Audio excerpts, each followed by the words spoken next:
Today's Bible class, we are going to be in 1 Samuel 16, and we're going to get through as much of 1 Samuel as we can from there. This is the one-week Bible class, so I was like, I'm going to do something I don't need to do a lot of preparation on, something I already know, I feel like, okay. So 1 Samuel 16, King David, and we'll see how far we get into King David. Some of this will be familiar, some of this will be less familiar, and some of this might be things you think you knew but you didn't know. So we'll just put it that way. All right, the heading you see on 1 Samuel chapter 16 is David anointed king. This is where David enters the book of 1 Samuel. So far in 1 Samuel, you had Eli was judge and high priest.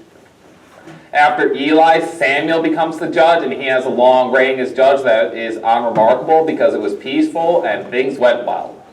But when he gets old, the people complain that they want a king to be like the other nations. It's a rejection of God. So God says, you're going to have a king, but you're not going to like it. And they get and they do. They get Saul, and they don't like it. Because Saul starts off very promising, but quickly devolves into just using God as a tool. And God says, I'm going to take your kingdom away from you and give it to another. And if you look at the chapter 15, verse 34, which is right before this, it says, Samuel went to Ramah, and Saul went to Gibeah, and Samuel did not see Saul again until the day of his death, and Samuel grieved over Saul. So you have the prophet of God acting like the king is dead, because in all intents, he's kind of already on the path to destruction. Yes? I'm sorry, I'm a little bit slower than usual this morning. Which book and chapter? 1 Samuel chapter 16. No problems. Next time, if I don't see your hand, just start yelling at me, and if I still don't hear, throw something at me, and eventually I'll be able to, I'll get to that.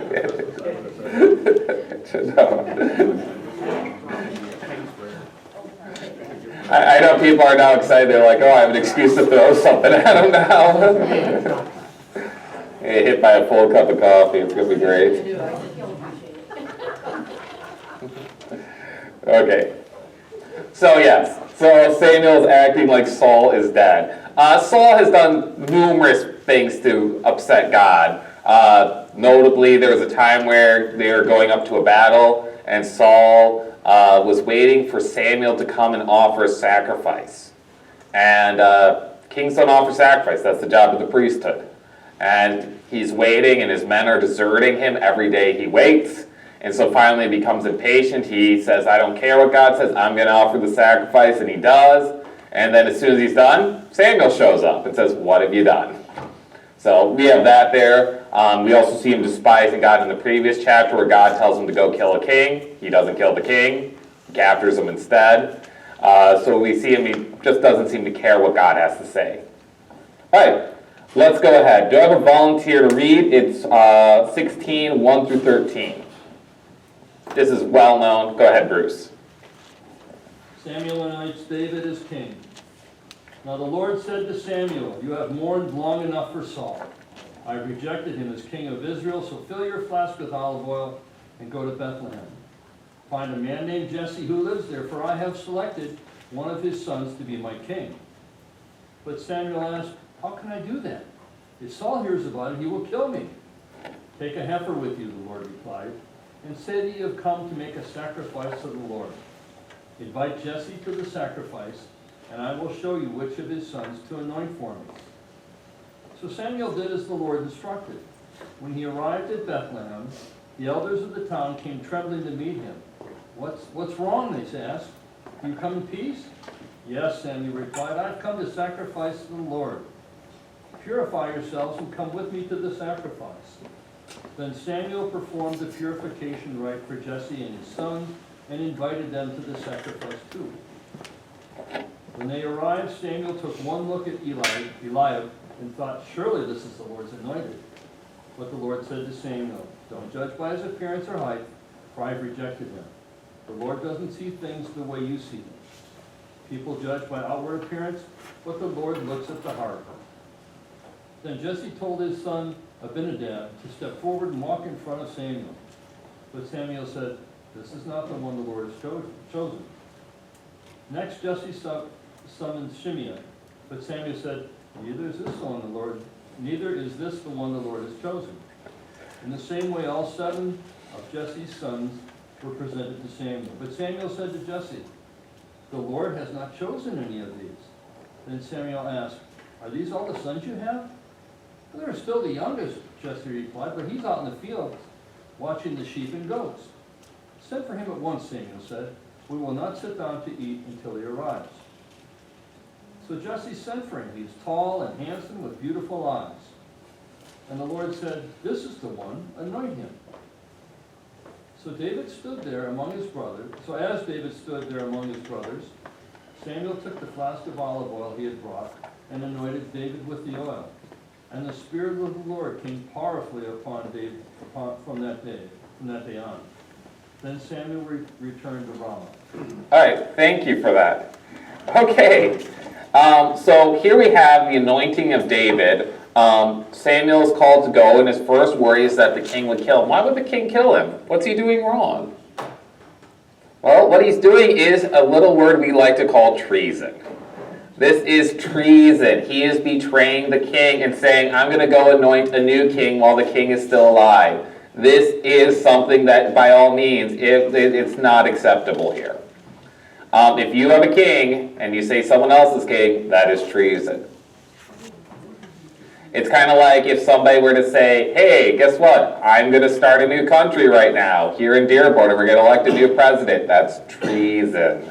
So this is what he's doing. His act is treasonous. This is why he has that cover to go with him, that he's just going to offer a sacrifice.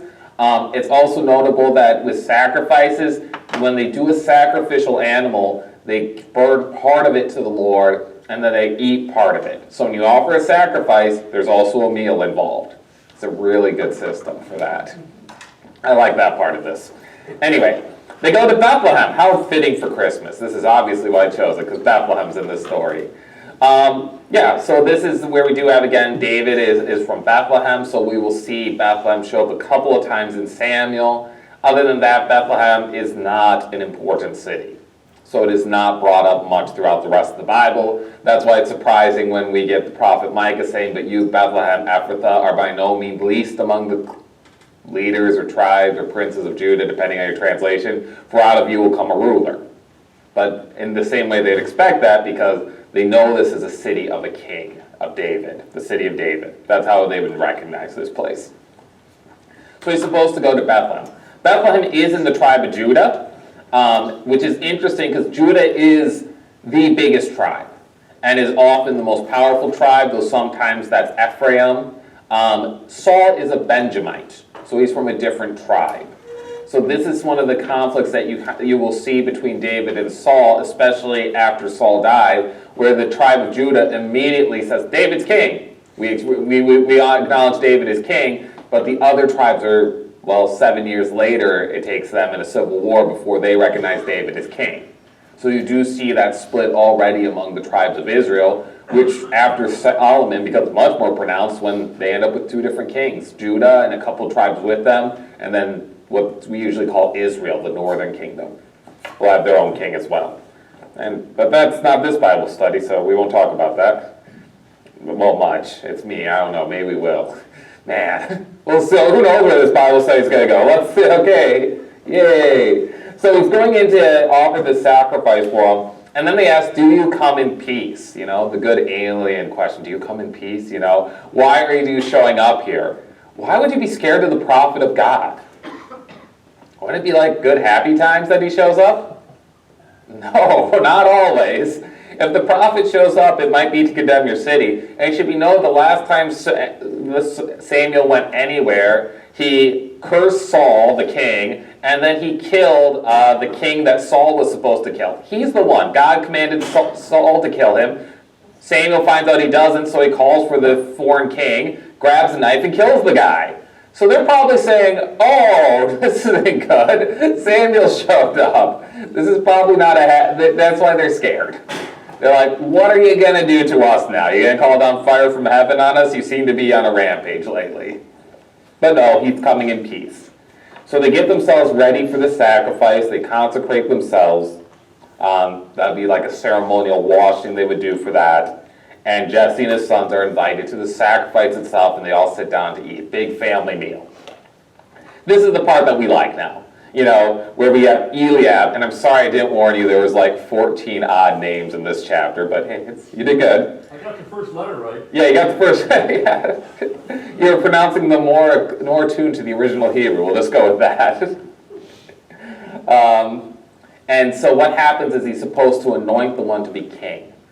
The word to anoint someone in Hebrew is Messiah, or as we like to say it, Messiah. That's what it means to be the anointed one of God, is Messiah. In the New Testament, the word for anointed one is, thank you, Pastor Dan, Christ. I know this is probably the confirmation class. It's like Christ. So Christ and Messiah are the same word. In Hebrew, it is Messiah. In Greek, it is Christ. But it means anointed one. Someone who has had, called by God by a special way, and they would literally pour oil on their head to show they were the anointed one. You would anoint priests, you would anoint prophets, you would anoint kings. Go ahead. So in the New Testament, if Jesus was referred to as the Messiah by someone, were they speaking in a general way, or did they know that he was the anointed, capital M Messiah? Capital M Messiah or lowercase Messiah? Because that's the thing. It's interesting that there are sometimes people who are called Messiah that, have lesser functions. One time, yeah, like Cyrus the Great in Isaiah is listed called the Messiah, but that doesn't mean he's the savior of the world, just rather God chose him for a special mission. So you do have that. But this, in the New Testament, it's very much the idea that they're saying this is some sort of specific fulfiller of prophecies, and they'd be thinking of Isaiah's prophecies about the coming Messiah, which are the ones we know. He shall be called Wonderful Counselor, Mighty God, or the suffering servant song I have, Isaiah 53, surely he has borne our afflictions, by his wounds we are healed. So they would have very much a more say they were waiting for the Messiah now. So a big capital M Messiah in the New Testament. In the Old Testament, if someone had known that David was anointed, would they have called him the Messiah? I mean, if that means anointed one, did they use that term? Yes, they did. Okay. Actually, David uses it quite a lot to talk about Saul. How dare I raise my hand against the anointed one of God, the Messiah of God. He is using that term to talk about Saul often. I'm trying to think if David ever uses it about himself. I think he does. I've always thought of it as just specific to Christ alone. Yeah. Yeah. I've never thought about it that way. That it wasn't a new way of referring to someone for them. Yeah, but it kind of takes a new connotation after all the Old Testament prophecies come around. They get kind of Messiah crazy. Because if you read the histories around the time of Jesus, there's a lot of people who are saying, I'm the Messiah, let's go fight Romans. And they get killed in a horrible fashion, along with all their followers. But yeah, that's Josephus, where you get to read about all these other people who said they were the Messiah, and they have a small rising up of people, and they all die horribly. Even Gamaliel in Acts mentions that. I got one person to learn something today. I'm doing better than I thought I would this morning. Ooh.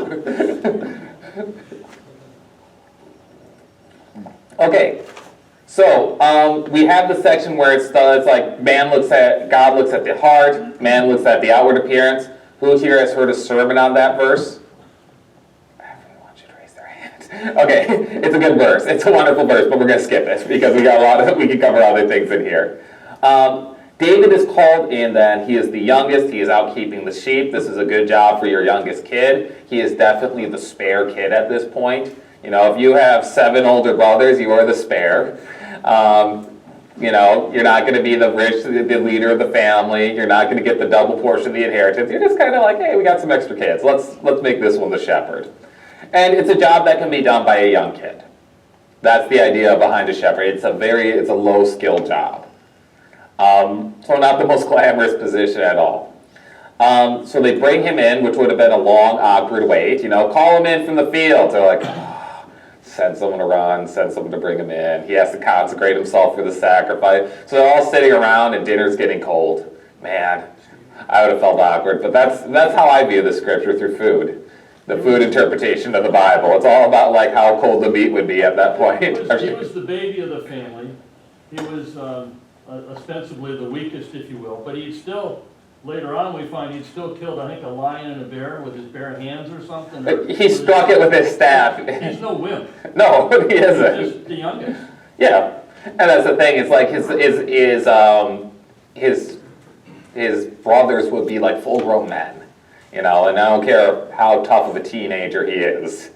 It's not going to be. He's not going to overpower them. And it's also much more of a stratified society where the oldest brother would have status over his younger brothers. Like, I'm the oldest brother. You do what I say.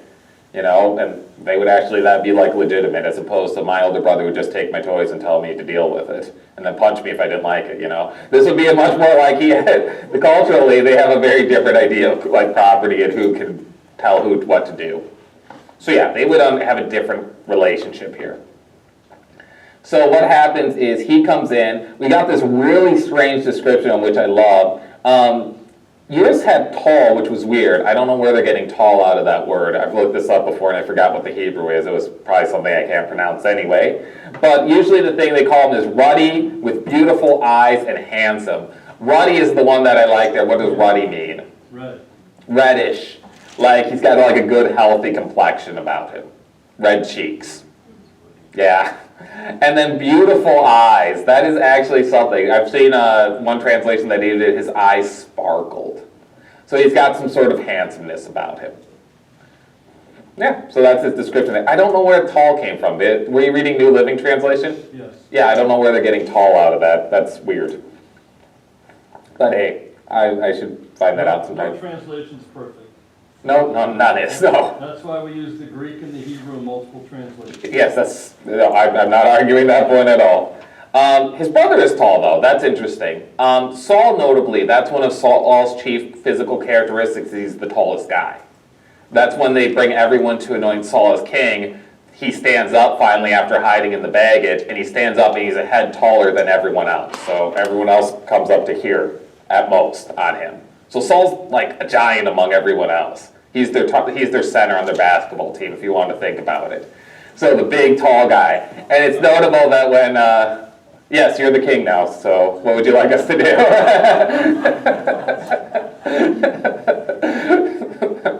Sorry, that's what I think about.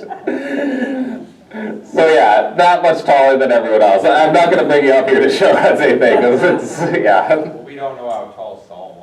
No, we don't. Just that he was a head taller than everyone else. But people didn't grow to be as tall back then, You look at, like, it's one of those things where we look historically at, like, you dig up the bones of people that didn't grow to be as tall, or you look at, like, armor or clothing like that. People just weren't as big. And that's, diet, nutrition, and health. There's a lot of those factors there, You eat differently and you grow taller. We all drink milk every day and get those good strong bones and we all get tall. It's kind of cool. Sure, it's not the growth hormones in the milk either. Anyway.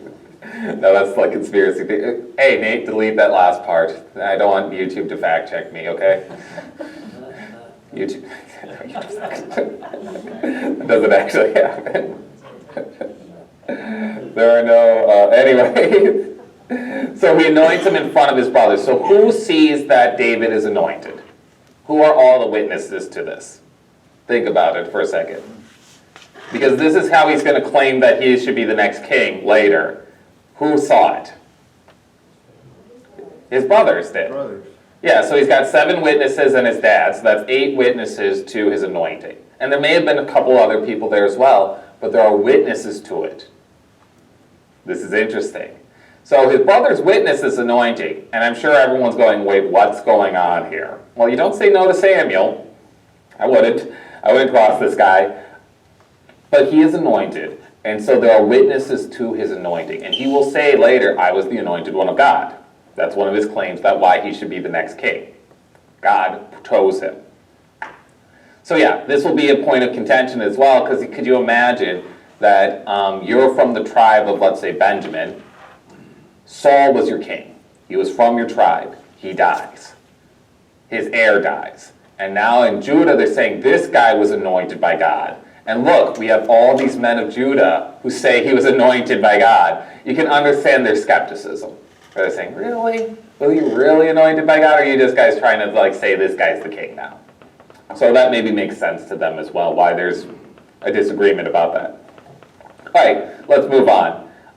David and Saul service. If you have questions, just stop me. As I said, I'm just going to get through as much of this as I can. We're going to get to David and Goliath, and that's when I'm going to need your help again, Justin, to demonstrate things for me. I'm going to get the tallest and shortest person here. Sorry. I got like tall jokes today. I don't think there's a comparison to Goliath. Okay. Well, yeah, it's like I'll bring Rachel in, my little daughter, in here, and I'll be like, there's our David and Goliath story now. She's feisty, though. You don't know. Guys, someone read 14 to 23. All right. Now the Spirit of the Lord departed from Saul, and a harmful spirit from the Lord tormented him. And Saul's servant said to him, behold now, a harmful spirit from God is tormenting you.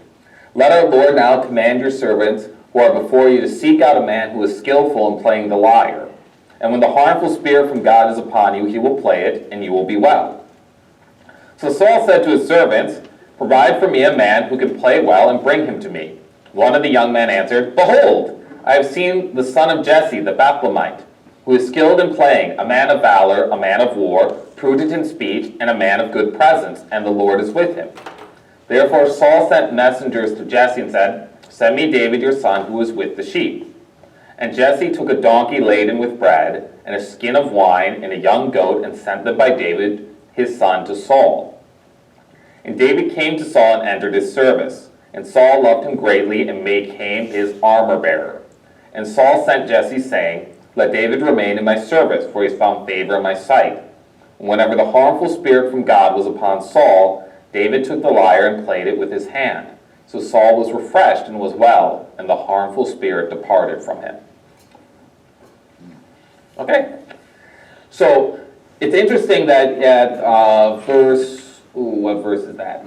Verse 13, we have the Spirit of the Lord rushed upon David. Verse 14, the very next sentence, now the Spirit of the Lord departed from Saul. That's deliberate writing right there, where it's pointing out this sort of switch here now, where the Spirit of the Lord is no longer upon Saul. He is no longer the anointed one. God is no longer with him in that way. Instead, God sends what? A spirit to torment him. And it's not terribly descriptive of what this harmful spirit is, but somehow they think music will help the problem. Any guesses on what this could be then? What sort of things would music help with? How's this spirit tormenting him that music would help? I heard someone say depression. That's an interesting... Anxiety or depression? Anxiety, depression. Any other sort of guesses here? This is fair game. I don't have a right answer here. Some people have suggested headaches, maybe. Like some sort of terrible headaches that he has, and the music makes it better that way. It's not clear. But somehow... What? Hungover. Hungover? He just gets hungover randomly? Oh, it's Saul. That actually might... That actually does fit Saul better than I could think there. Yeah. But there's something about where he just is feeling awful and music makes him feel better, so they want to find a good start. And this is God putting David into Saul's life. It's very interesting how he does this. Where there just happens to be among one of his servants saying, like, I need someone who's skillful at playing. And so this servant describes him as a skillful at playing. He sees David as a young man of valor or war, despite the fact we'll find out in the next chapter he's not old enough to serve, but he's a good sort of fighting sort of person. He's got that warrior quality about him. It's kind of like when you see like a high school football player. You know, oh, that's a big, strong kid. You know, he's not as big and strong as like he will be, but you recognize like, yeah, he's got that athletic build. He's going places there. He's going to have big shoulders or whatever else. I don't do a lot of sports, so I got to think of better things. Kind of like when you look at a 10-year-old and you see they got those lips to be a tuba player, you know, it's like that. I don't know. Big lips. Got a good embouchure there. I don't know. What do we look for? What are you actually looking for? Someone who played sports, so what are you looking for in a good athlete? Balance, how they carry themselves. Balance, how they carry themselves, yeah. Coordination. Coordination. Yeah, there's just instant things you can look for and like, yeah. I think it's one when I see kids running. It's like if you see it's like when I do games with like middle schoolers. Some of the kids when they run, they look graceful, and some of the kids don't. And I don't know why. I'm sure if I studied, I could figure out why. But hey, it's just something you see. So there's something about him that he seems powerful, he seems skillful, he seems prudent in speech, he's respectful. All good things about him. And it works. Now the question is, why is Jesse sending all that stuff with David? Well, because look at that. He sends him a donkey laden with bread and a skin of wine and a young goat. Why is he doing all this? Maybe he's thinking, yikes, my son was just anointed king, and I hope Saul didn't find out about that, and we want Saul to be happy right now. We don't want to upset things. I don't think he's worried about that, because if he was worried about that, he'd probably send David, the other direction. If Saul finds out, he's dead. I mean, that's kind of the end result of that. So I don't think that's a goat that's not going to help the situation there. It's like, oh, you're the treasonous, upstart. You're dead. It's like, but I brought you a goat. It's like, well, okay. In the story of Esther, when she finally goes to the king, she hasn't been summoned, and it was punishable by death to approach the king unless he hung out his scepter to you or something. So approaching the president of the United States, you don't just walk up to him. There's a buffer, and this is going to be the same type of thing. They're elevated in human eyes. Yeah, it's kind of weird in the United States because the president's approaching us to get elected and things like that, to get the goodwill of the people. But yeah, in that society, if the king summons you, you bring a gift for the king as well. It's a very different sort of mindset there. It's like if the king asks you to give something, you give him even more. You want to be in the good graces of the king. So they make sure they give the king a gift along with saying, hey, I want your son to serve. They're like, great, he just got drafted, and we're going to give him a gift as well. I can't imagine that. It's like we think of our signing bonuses for, young men and women who go and serve. Wonderful for them. But nobody thinks, I should give a little extra to the government this year now that my child's serving. No one thinks that. Different mindset, because that's the thing. If you don't give the king a gift, the king might remember, and it would be an insult. So the king gets a lot of gifts. But you also hope then the king returns the favor. In Tudor England, in the summertime, to get out of the heat of London, the king would kind of go around, the king and his entourage would wander around the country staying at people's castles. And so you get this message, oh, by the way, I'm going to be there next week for a week. Oh. Yay. You have to throw a party for a week. So they dreaded when he was coming. Oh yeah, it's great. If anyone's a fan of Shakespeare, King Lear is a wonderful example of that. He wants to retire from being a king, but he wants to keep 100 knights, so him and his 100 knights can go around and party at his daughter's castles. And the first part is his daughter's negotiating him down to 50 to 25 knights and then dismissing all of his knights. And then he gets very angry and goes, stands in a storm and yells at it. It's a great play. Everyone should read or see it, or something like that. Only if you enjoy Shakespeare. Yeah, just see it, it's good for you. Suffer through Shakespeare, that's what I'm teaching you this week. King Lear is wonderful. So what happens is it works. David comes to Saul, we see God's blessing that David's music works. David becomes a notable musician. For what else does he do that's musically notable for David? He writes some very popular songs. They go to the top of the charts. Can anyone think of a song that David wrote? The Lord is my shepherd, I shall not want. He makes me lie down in green pastures. He leads me beside. He wrote that. If you go through the Psalms, there's a lot of the Psalms actually will attribute to a Psalm of David. Not all of them, but a lot of them do, especially at the ones at the start. It's the part of the Psalm we don't read out loud in church where it says, like, a Psalm of David when he fled from Absalom. To the choir master with stringed instruments, a Psalm of David. Little inscriptions like that. So if you go through sometime and do a study of the Psalms, you'll notice David's name shows up all over the place. He is the most He writes more psalms than anyone else. So not only does he play the music, he also writes the music. Man, this guy's great. Saul loves him, makes him an armor bearer. What's an armor bearer do? Exactly what it sounds like. He carries around the armor for a warrior. This is maybe a good time to talk a little bit about battle tactics at this time period here. If you're going to go fight in the battle, we kind of get this idea of like the soldiers, they put on all their gear, and then they march up to the front lines and they fight. And that's what you would do in the 20th century, or even like the 19th century, because you have these common infantry where they carry all their gear, and then they fight in their gear that they carry with them. This is even something you'll see in like the Roman legionnaires. But back then, the good fighters, like the kings, are going to be more like officers. And they're going to have support staff who are getting all their equipment ready for them, because it's heavy. You know, you have this big old shield, you got a big heavy helmet, and you got a big old spear, and you're not going to carry that all around with you because you want to have the stamina to actually fight when you get there. So you would have a small entourage of armor bearers who would carry your stuff and clean your equipment so that you were ready to fight when the time came. This is something you even think of medieval knights. Medieval knights are only practical if you have about 6 people who are supporting the knight the whole time. People who are responsible for the horse and the armor and all those things. You ever wonder how a guy with wearing 100 pounds of armor gets on a horse?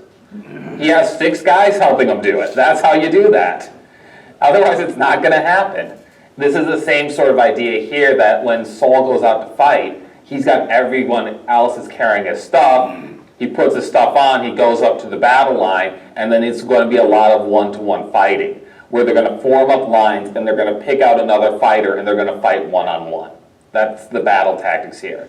If you want to look for an equivalent at this time period, the Iliad is actually about the same time period here, but that's the Greek-Trojan conflict. That's where you have Achilles fighting, and you see a lot of that where they have their spear and their sword and their shield, and they go up and they fight one guy. And they also have the armor bearers and things like that. So not only do you need to read King Lear, the 5-act Shakespearean tragedy, I am now assigning you as homework for this next week to read the Iliad. After you've read, 1,800 pages, come back next week and see if you have a deeper appreciation of Saul's armor bearers. Yeah, this is a good class. This is what college was like for me. I always felt like, a professor would mention a book, it's like, you should go read it, and then you go to, see, it's like 400 pages. It's like, I got class again in 2 days, I'm not reading this. And of course the professor would be like, so what'd you guys think of the reading? And you're like, great, lots of insights. Everyone's looking around like, which guy read it actually? There's one brown noser who did. It's like, please save us today. Yeah. The problem is the kid who actually read it, he's going to become a professor and do the same thing. He's going to perpetuate the cycle. Man, I read the title. I got pretty far.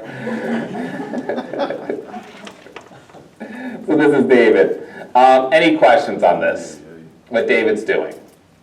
All right. Now, in chapter 17, something that's noted by people is David is not serving as armor bearer when chapter 17 happened. What happened in between chapter 17? And it seems that David's service was not full-time. Rather, he came and went. He had duties back home with his father. He had duties at time where he served with Saul and moved back and forth between the two. And this would be much more common, that he spent some time in the court and some time away. It would be where it's not sort of like this continued, always in the presence of the king sort of thing, where they have whole servant suites for this. It's the wrong kind of time period for that. Rather, people come and go as their duties and responsibilities take them. We can even think early American presidents, they would just leave for the summer. They'd leave the Washington, D.C. for the summer. It's like, nothing's happening. Time to go home. Take the summers off. Man, it was a different presidency back then. I know some of you are like, it'd be good if they still did that, But yeah, it's a different amount of pressure and responsibilities. Go ahead. Just one thing I'm wondering, and maybe you answered this, how would David's skill on the lyre have been known? How would... It's not meant. An obscure family from an obscure place, and how would he have been picked out of all the people that could have played, or helped Saul out with this? I'm just wondering how that happened. Well, on Israel's Got Talent, Simon Cowell actually liked him. Gave him the thumbs up, moved him to the next round. Lost to Clay Aiken, but it was okay. It's unknown. I will say it's completely unknown, and it might just be, Jesse's family is not an obscure family. Like, no, they're doing okay for themselves. But yeah, Bethlehem's not a major city. I don't know how this servant knew it. One guess, and if I had to take a wild guess, this might be one of David's brothers or extended relatives. Because he's from the tribe of Judah, and Judah might just say, hey, last time we had the big Judah family gathering, this kid played and he was good. I don't know on this one. If Saul is in Jerusalem, He isn't. where is he? He's in Gibeah. It's in Benjamin. Okay. At this time, Jerusalem is not even controlled by the Israelites. That's one of David's accomplishments as he conquers Jerusalem. That's interesting because Bethlehem is very short distance, like 2, at the very most 5 miles, Yeah, which was less than a day's walk. but at this time, Jerusalem is controlled by the Jebusites, and it's a walled city, and they've been able to hold it. Despite the fact, they started conquering it with Joshua, they still haven't taken all the cities yet. Jerusalem being one of those last ones, and then David makes it his capital. So yeah. So yeah, he's in Gibeah of Saul. It's easy to remember because he calls it the Gibeah of Saul, because there's more than one Gibeah. Because if you want to name cities, you name it Gibeah too. I don't know. That's what they named it. All right, let's get to David and Goliath. We have half an hour to do David and Goliath. We won't get through it. Let's go. Okay, battle time. Okay, now the Philistines gather their armies for battle. Who are the Philistines? The Philistines are people who live along the shore of the Mediterranean coast.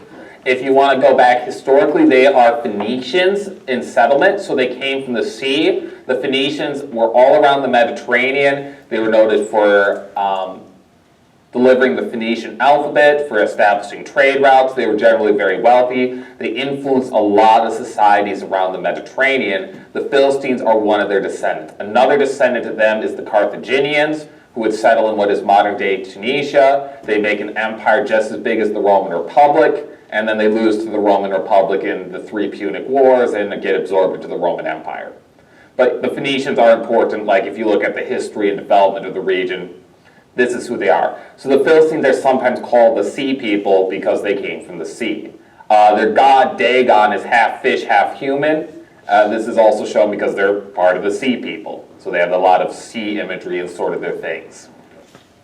The Phoenicians are also developed in city-states.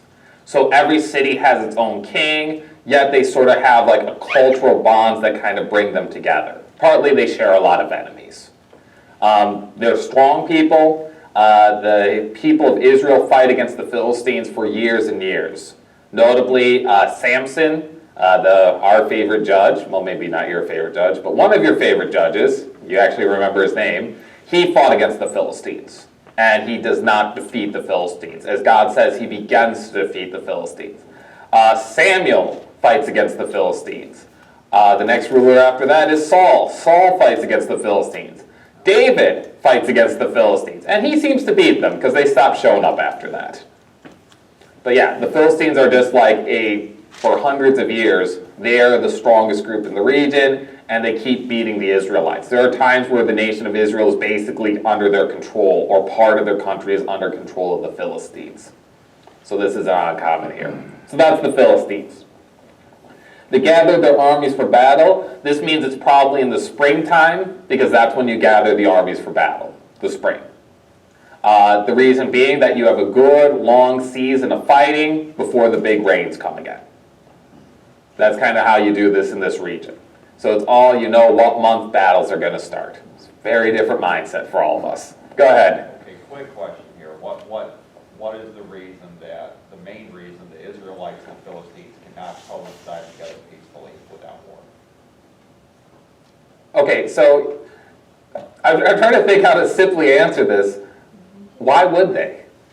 I mean, that's kind of my answer to that, that's kind of like that's kind of a modern sentiment to like countries and nations. That's like, oh, we should peacefully coexist instead of we should fight for resources and become the strongest group in the region. Israel has things they want, so they take them by force. And that would be more of a mindset for these people groups. Our tribe needs to beat this tribe.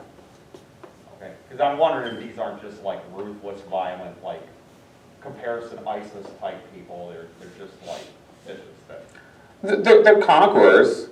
I would say maybe a better, there's still like a culture and a civilization. Like ISIS is an anti-culture. They just went in and blew up culture wherever they found it and killed and enslaved.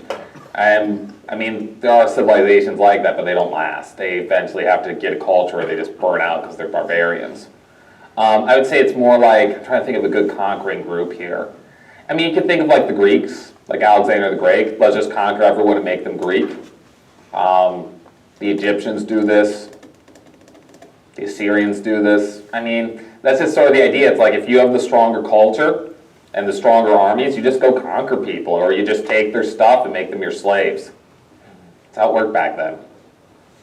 The more area you control, the more money was coming into the coffers. Well, if you could, the thing is, that it's a yes and no in that time period, because that time period, partly why they're in the city-state model, is they don't really have bureaucracy yet. So yes and no. Well, you had the Philistines. Didn't you have the Philistines and Gideon? No, those are the Midianites. Midianites, okay. But the Midianites would come and tear everything down, and I assume they took whatever they wanted. Yeah, they're raiding at that point. Whoever controlled the area got the money. Yeah, and the Midianites are raiders, where they come and take all the food and leave. Okay. It's a lot cheaper than trying to control the area. Wouldn't there have been religious reasons too? There are, where you would have these sort of different religions sort of here, but most of the religions are very polytheistic around the area. So while the Philistines are worshiping Dagon as their chief god, when they capture the Ark of the Covenant, which they do in 1 Samuel chapter 4, I think it's 4, they just sort of bring it into the temple like, oh, we'll worship this one as a lesser god as well. So the polytheistic nature of these people isn't usually a reason to go to war for them. It's more when you get the people who are saying, we have the one true God, is when they're saying, yeah, I'm willing to fight about these religious differences, or when you have these very different sort of clashes of religion and culture. So religious warfare, yes and no, I would say on that. You do still get the polytheists who say, we are the chosen of God, so we will go fight people. But that is not really given a reason for, I'm trying to think if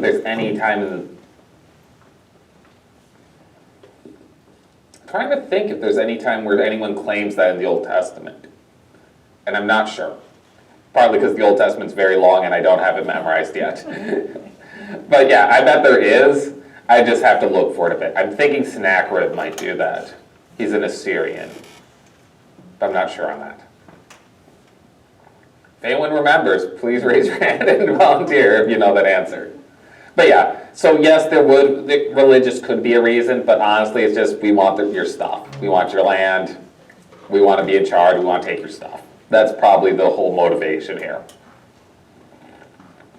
Okay, so they come up, they fight against them. They gather in a place of Judah, and they got a bunch of Hebrew names there where they're camped. I don't have my map, so we're not going to look at that. And they gather up, and they have a valley in between them. And it says, and the Philistines stood on the mountain on one side, and the Israelites stood on the mountain on the other side, and there was a valley in between them. So great. They have a sort of the fortified positions, and they're just kind of looking at each other, and the valley's in between them. So this is one of those things where the next time you think about this battle between David and Goliath, think of that sort of terrain, mountains, valleys. Obviously, no one wants to fight uphill, so it's a good sort of stalemate position here. They just kind of look at each other and shake their spears at each other. Yeah, good stuff. And there came from their camp of Philistines a champion named Goliath of Gath. Gath is a city of the Philistines. It's notable for other people like Goliath. whose height was 6 cubits and a span. Ooh, that's interesting. What's that mean? Yeah, and that's the thing it is. So a cubit is the length of your elbow to the end of your hand. How long is that? About 18 inches is usually what they give it. And some of you are saying yes or no for that. Some of you have longer arms than others. And this is actually something where you run into that where people are saying, so a cubit has some variance there. It's notable that if you're using a king's cubit, as it's sometimes called in Old Testament scholarship, the king always seemed to have an extra long arm. Even if they didn't, their cubits tend to be 20 inches. You know, was that just because the king wanted to say, oh, look at how long my arm is? 20 cubits. It's like, wow, the king's great. He's got a 20 cubit, you know, he's got an extra long cubit. So cubits are a rough measurement, is my point here. So there's inches of wiggle room in there. Is this cubit closer to 14 or 20? And everyone who's like an engineer or a woodworker is going, I would never use this system of measurement. This sounds terrible. It kind of is. I'll be honest here. If we're putting at, let's go with 18, so every cubit is 1.5 feet, so if he's 6 cubits tall, how tall is he? 9 feet. Oh, wow, that's really tall. Yes.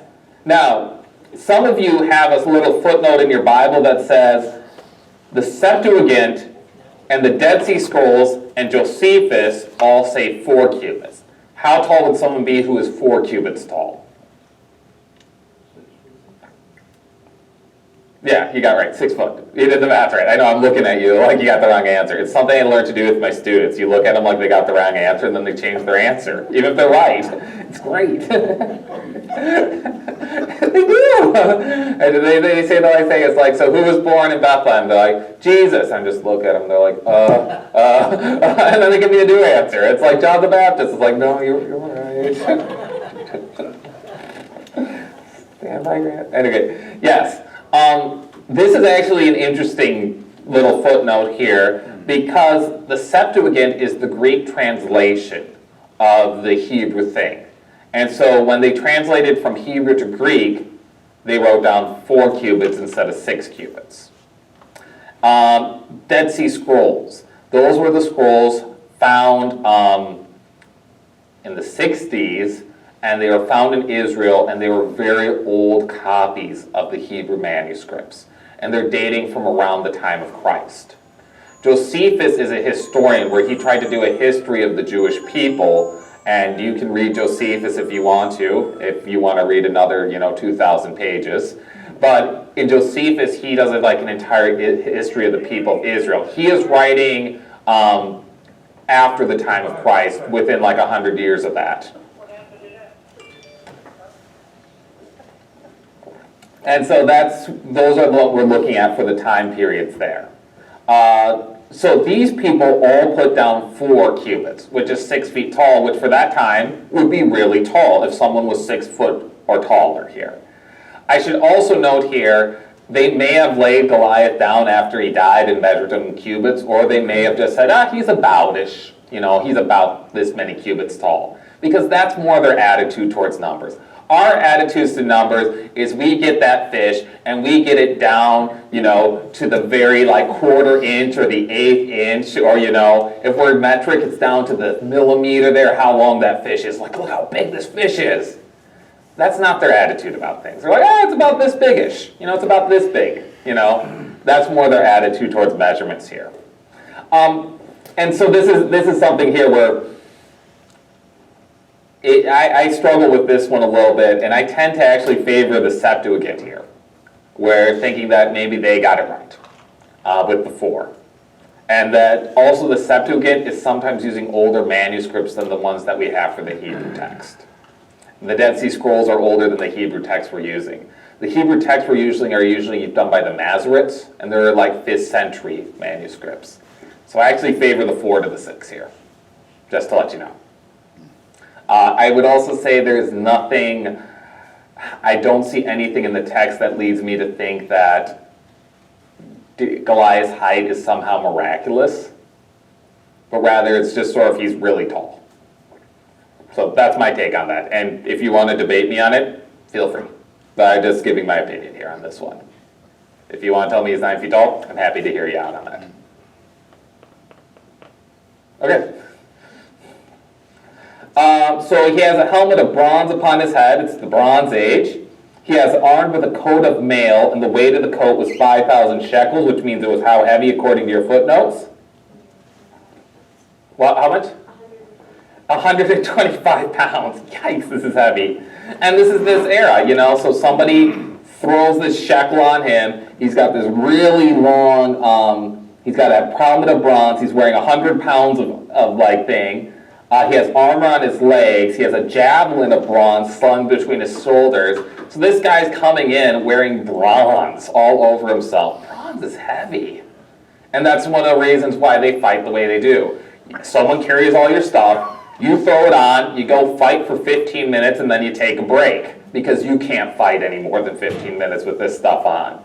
You take a little break, you drink some water, you eat some meat, you get up and you fight some more. It's a very different style of battle and fighting. Nobody is doing pitched fights where they're just fighting all day, every day, all the time. You can't physically do it.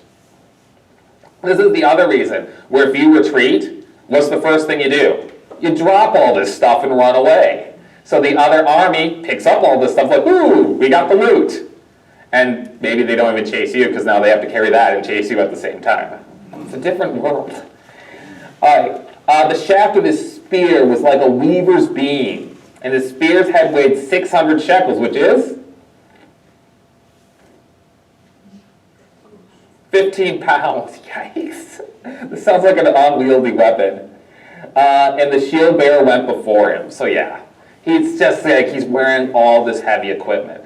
Even if this guy is huge, even if he's built like Shaquille O'Neal, you put Shaquille O'Neal in like a couple 100 pounds of armor, how fast is he moving? He's not moving that fast. He's not going to run down the court and dunk on you. That's what I'm trying to say here, is the guy's going to lumber at you once he gets the armor on. And yeah, you're not going to be able to hurt him, because that stuff's great. It's armor, and he might just knock you down with his sheer weight. But the point is, this is how you fight in this time period. It's a lot of heavy armor. You're going to stab at each other. You're going to fight each other. You might bruise each other even if you get a direct hit. And then you take a break and go, oh, that was tough. This is actually, if you read the Iliad, it's actually interesting where you'll have fighters, like they're having a big battle, and then they'll cut away to behind lines where guys are taking their siestas, and you're like, hey, are you going to join the fight? He's like, I'm getting to it. Because that's the idea. It's like you fight and then you break and then you fight and then you take a break. So, yeah. There's even a part in the Iliad where some of the ships are on fire. They've driven the Greeks back and they're about ready to burn the ships. And some people are still in their tents, just sort of like, yeah, we should maybe do something about that. Man, what a weird world. Anyway, so he comes up, and this is the part we know. He shouts at the ranks, have you come to draw up to battle? Am I not a Philistine, and are you not the servants of Saul? Choose a man from yourself and let him come down to me. If he is able to fight with me and kill me, then we will be your servants. But if I prevail against him and kill him, then you shall be our servants. The Philistine said, I defy the ranks of Israel this day. Give me a man that we may fight together. When Saul and all Israel heard the words of the Philistine, they were dismayed and greatly afraid. So he's saying, well, instead of having all the armies fight, let's do single combat. You'll actually see this multiple times in Samuel, where they'll try to settle battles with single combat. This, again, also happens in the Iliad, where at one point they say, hey, you two guys, you're the reason we're here to fight. You two fight. The rest of us are going to sit and watch. They do this. It's great. And then the goddess intervenes and takes Paris and messes the whole thing up, and then they fight. These single combat situations, while they sound great in practice, what usually ends up happening after one champion wins? They usually just end up fighting again. They don't really solve anything. But hey, I'm sure if I was, just a random soldier, like, those two guys are going to fight? Sounds good to me. All Quiet on the Western Front, another book you should read. I'm just having fun with this now. Actually has a point where the soldiers in the trenches are saying, wouldn't it be nice if our kings, the Kaiser and the King of England just got clubs and fought it out so we didn't have to do it? It's kind of this idea here. And who should be fighting Goliath of Gath? Who is the champion of Israel? Saul is. He's the big guy. He's the tall guy. He's a head taller than everyone else. He's the one who has to go one-to-one against the giant. And he doesn't. It says he too is afraid and fearful. So this is another condemnation on Saul. Like, what are you doing here? You need to stop and serve God. But he doesn't. Okay, now David comes on the scene again. Now David was the son of an Ephrathite of Bethlehem in Judah named Jesse. We're reintroducing him, who had 8 sons. In the days of Saul, the man was already of old and advanced in years. The 3 oldest sons of Jesse had followed Saul into battle. And the names of the sons are Eliab the firstborn, the next was Abinadab, and the third was Shammah. David was the youngest, the 3 eldest followed Saul. And David went back and forth from Saul to feed his father's sheep at Bethlehem. So here again, we have that sort of thing where he'd have to serve the king, play music for him, and then go back and still do his shepherd duties. Even though he's serving the king as the king's like court musician, he still has to do chores at home. Man, what a world. And for 40 days the Philistine came forward, took his stand morning and evening. Can you imagine a battle moving this slowly? The 2 armies draw up and they just hang out for over a month, just looking at each other. And every day one guy challenges and they just don't do anything about it. Man, this is moving at a slow pace. It's almost like they're taking an excuse for all the guys to like just camp out, you know? Hey honey, can't come home right now, we're still doing the war thing. It's like, oh, a lot of fighting happening? No, we've just sat here for a month. It's a really different world. I hope you're getting the appreciation for this here. And Jesse said to David his son, take for your brothers an ephah of parched grain, these 10 loaves, and carry them to your brother. Also take 10 cheeses to the commander of their thousands. See if your brothers are well, and bring some token from them. So go bring them some food. Because otherwise, this is how it works, and this is sort of a weird thing. So they're all camped out there, waiting for battle. They can forage the local countryside for only so long before they run out of food to get there. And then after that, it would literally be the families sending food in to their individual soldiers. It's not like you have the camp chef who's saying, oh, I'm going to make food for everybody. It's everyone kind of has their own food stores. So you probably even have the situation where, let's say somebody packs food for a week, they eat all their food, and they're like, well, how am I going to get more food? Well, they go home and get their food. And then they come back to the battle lines after, a week or 2, or a month, or whenever. Very different sort of pace of life going on here.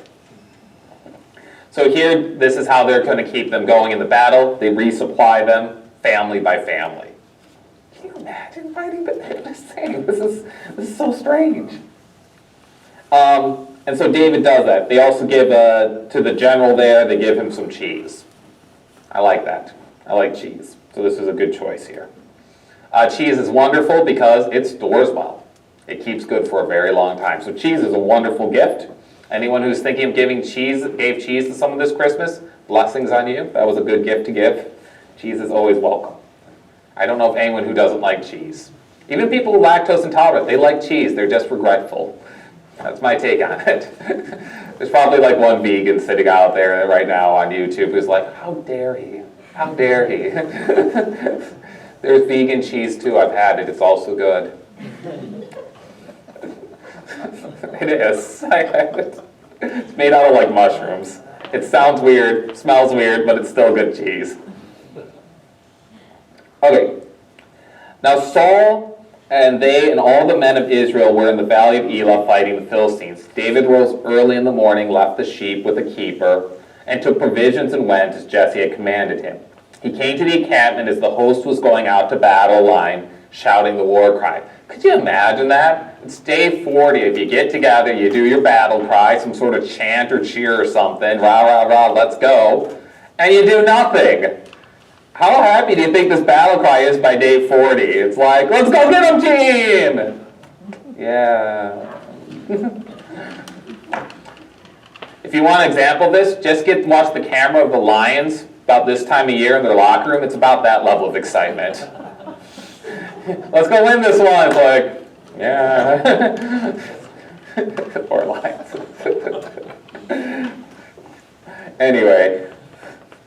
So yeah. So they have to go out, they give the battle cry, they draw up there. David left the things in charge of the keeper of baggage and ran to the ranks and went and greeted his brothers. So there's, the keeper of the bags says, hey, this is for my brothers. It's like, great, got it. He runs up to them and he sees Goliath of Gath giving his challenge again. And the men of Israel, when they saw the man, fled from him and were much afraid again. And the men of Israel said, have you seen this man who has come up? Surely he has come to defy Israel. The king will enrich the man who kills him with great riches and will give him his daughter and make his father's house free in Israel. Wait, what? So the king is promising three rings. Three things. First, he's going to give him money. Secondly, he will give him his daughter, which will make you what? Son-in-law to the king. That's a pretty good position to have. Yeah, that sounds pretty good. And then the other one that he says here is he will make your family free. What does that mean? They said no taxes. No taxes! Man, who would have taken up this deal here? Man, no taxes. Oh, yeah. It's like all of a sudden everyone's raising, no one raises their hand because it's not worth dying. You go up and fight Goliath, the guy is wearing heavy armor, he's wearing better armor than you're wearing, and you go up to fight him. This is something that's actually notable when a couple of chapters back, you have Saul going to battle against the Philistines, and it's noted there that in the whole army of Israel there are two swords. Saul has one, and his son Jonathan has a sword. No one else has a sword. The Philistine army has swords. This is a big disadvantage. They're fighting more with, sticks. Literally. They're going to use staves, they're going to use slings, they're going to use throwing javelins, which are sharpened sticks. They are not going to have a lot of weapons of war like that. They will have some that they've been at this point able to plunder from the Philistines, but not a lot here. So they're at a technological disadvantage to the Philistines here. So that's part of the reason you're going up against a soldier who's wearing bronze armor, and you got your really sharp stick. You're saying, I don't feel good about my odds here, sort of thing. This is the sort of thing where it's you give yourself something you think about even warfare style periods here, where you can think maybe the Spanish-American War. The Spanish-American War, there was a battle where the Spanish ships were still using wooden boats, and we were using metal battleship boats, and there was a battle where we shot at them, and they couldn't shoot back at us. So the U.S. boats kept backing up and shooting while they kept coming forward trying to get into range. And we kept shooting at them and sank all their boats. That's why we won the Spanish-American War, that and other reasons. Was there a book about it we could read? Yes. Add to your reading list. I have not actually read a book on the Spanish-American War, but yeah. But that's the sort of thing. You end up with that sort of technological mismatch, and you're like, how are you supposed to win in that sort of situation? You don't. And so this is something where we'll see Saul try to put David's arm. Well, I'm over time, aren't I? Yeah. Someone should have stopped me 2 minutes ago. But you were all hoping I'd talk about the Spanish-American War, so there we go there. So that's why they're at that thing.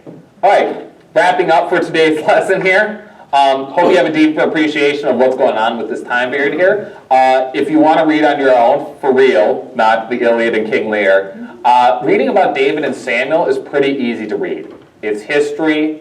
It follows pretty easily for the rest of the book of Samuel. It's a book that you can just sort of read on your own with a lot of guidance. The key message that you get out of there is how David serves God and how God continues to bless David. That's really what you say there. David trusts God. He wants to please God. He wants to do things that are good and right in God's eyes, and he does them. That's the real blessing of reading David in 1 Samuel. When you get to 2 Samuel, he starts disobeying God, and we see the consequences of that as well. But David is a wonderful example of someone willing to serve God no matter what he's called to do, no matter how difficult things get for him. Bruce. The Children's Bible Stories books have the same words, but they have pictures, so it's not as long. Oh, yes. If you want to read the, yes, I can recommend those as well. Let's pray. Dear Lord God, please be our strength and our song. May we rejoice and be glad in all the gifts you give us. Amen.